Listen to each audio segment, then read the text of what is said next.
త్రిమూర్తులు మోదీ, అమిత్ షా, రాజ్నాథ్ సింగ్లు తలచుకుంటే war one side అయిపోద్ది.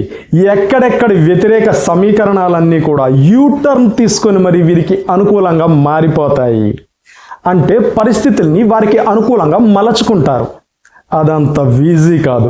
కానీ వారి సామర్థ్యంతో ఇంకా అకుంఠిత దీక్ష పట్టుదలలతో వీటన్నింటిని మించి అపారమైన దేశభక్తితో సింధ్ విషయంలో కూడా ఇదే జరగబోతుందా అంటే అవుననే సంకేతాలు కనిపిస్తున్నాయి. అఖండ భారత్ కలను భారత్ సాకారం చేసుకోబోతుందా అంటే కూడా అవుననే మాట వినిపిస్తూ ఉంది. ప్రతిదాని వెనక త్రిమూర్తుల చక్ర వ్యూహాలు, త్రిశూల వ్యూహాలు, పద్మ వ్యూహాలు ఉంటాయి. ముందస్తు హెచ్చరికలతో చెప్పి మరి వారు అనుకున్నది చేసి చూపిస్తున్నారు.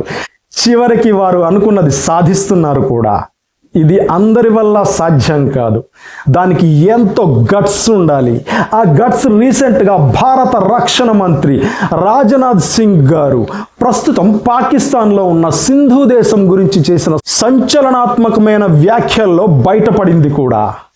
అసలు రాజ్నాథ్ సింగ్ గారి మాటల్లోని మర్మమేంటి, లోగుట్టు ఏంటి అనే ఇంట్రెస్టింగ్ టాపిక్ గురించి నేను కిరణ్ కుమార్ నాగలింగం నా ఛానల్ కిరణ్స్ ఫ్రెండ్లీ ఇన్ఫో ద్వారా మీకు పూర్తి విశ్లేషణతో క్లారిటీగా తెలియజేయబోతున్నాను ఫ్రెండ్స్. ఓకే, అసలు ఆయన ఏమన్నారంటే సింధ్ ప్రాంతం నేడు భారత్లో భాగం కాకపోయినా నాగరికత పరంగా సింధ్ ఎప్పుడు భారత్లో భాగమే. సరిహద్దులు మారవచ్చు, ఎవరికి తెలుసు, రేపు సింధ్ తిరిగి ఇండియాకు రావచ్చు అని సెన్సేషనల్ స్పీచ్ ఇచ్చారు.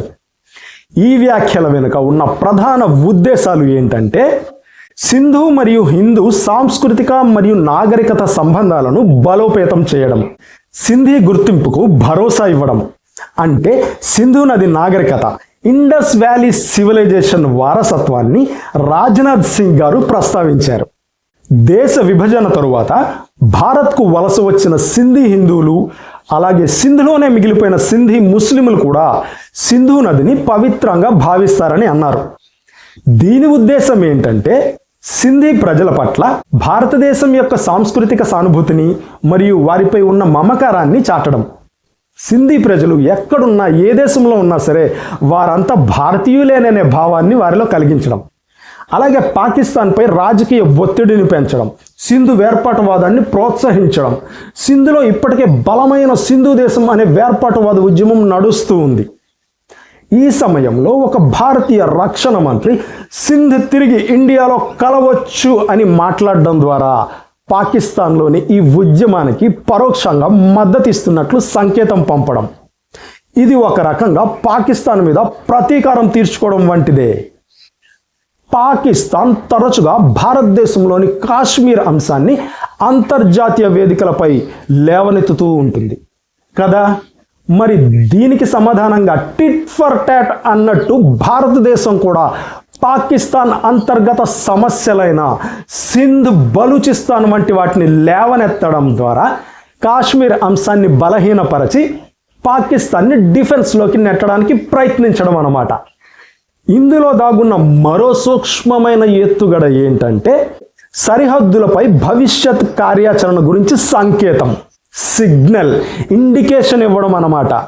ప్రస్తుత భారత ప్రభుత్వం ఏదైనా సరే చెప్పి మరీ చేస్తుంది, అనుకున్నది సాధిస్తూ ఉంది కూడా.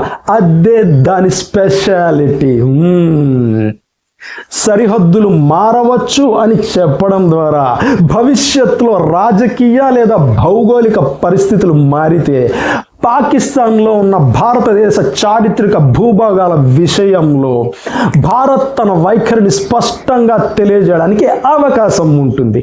ఇదొక స్ట్రాటజీ. రాజ్నాథ్ సింగ్ గారు గతంలో కూడా పాక్ ఆక్రమిత కాశ్మీర్, పిఓకే గురించి ఇలాంటి వ్యాఖ్యలే చేశారు. సింధును కూడా అదే కోవలో ప్రస్తావించడం ద్వారా భారత ప్రభుత్వం చారిత్రక భూభాగాల విషయంలో ఒకే విధమైన కఠిన వైఖరిని కలిగి ఉందని కుండబద్దలు కొట్టినట్లు తెలియజేయడం అన్నమాట. That's it. ఈ వ్యాఖ్యలు ప్రధానంగా అంతర్జాతీయంగా మరియు పాకిస్తాన్ అంతర్గత రాజకీయాలపై వ్యూహాత్మక మరియు సైద్ధాంతిక ఒత్తిడిని పెంచడానికి ఉపయోగపడతాయి. ఇది సింధు ప్రజల సాంస్కృతిక గుర్తింపును గౌరవిస్తూనే పాకిస్తాన్ వేర్పాటువాద సమస్యను హైలైట్ చేసే ఒక ప్రక్రియ, ఒక ప్రయత్నం. దీని ద్వారా డైరెక్ట్గా కానీ లేదా ఇండైరెక్ట్గా సింధు హిందూ భాయ్ భాయ్ అనే మెసేజ్ పబ్లిక్కి చేరుతుంది. చూస్తూ ఉండండి ఫ్రెండ్స్, త్వరలో సింధు హిందూ భాయ్ భాయ్ లాంటి నినాదాలతో పాకిస్తాన్ దద్దరిల్లబోతుంది. ఒకప్పుడు భారత్లో అంతర్భాగమైన సింధ్ మళ్ళీ మన దేశంలో కలవాలని మనందరం మనస్ఫూర్తిగా కోరుకుందాం ఫ్రెండ్స్. మరి ఈ వీడియోపై మీ అభిప్రాయాన్ని కామెంట్ సెక్షన్లో తెలియజేయండి ఫ్రెండ్స్. ఈ వీడియో కానీ మీకు నచ్చినట్లయితే లైక్, కామెంట్, షేర్, సబ్స్క్రైబ్ చేయండి. ఆ తర్వాత వచ్చే గంట బొమ్మ మీద క్లిక్ చేసి ఆల్ నొక్కండి. అప్పుడు నేను చేసే వీడియోలన్నీ కూడా మీకు అందుతాయి అన్నమాట. Right, okay. సింధీ హిందూ భాయ్ భాయ్, శుభమస్తు, విజయోస్తు, జై భారత్, జై హింద్.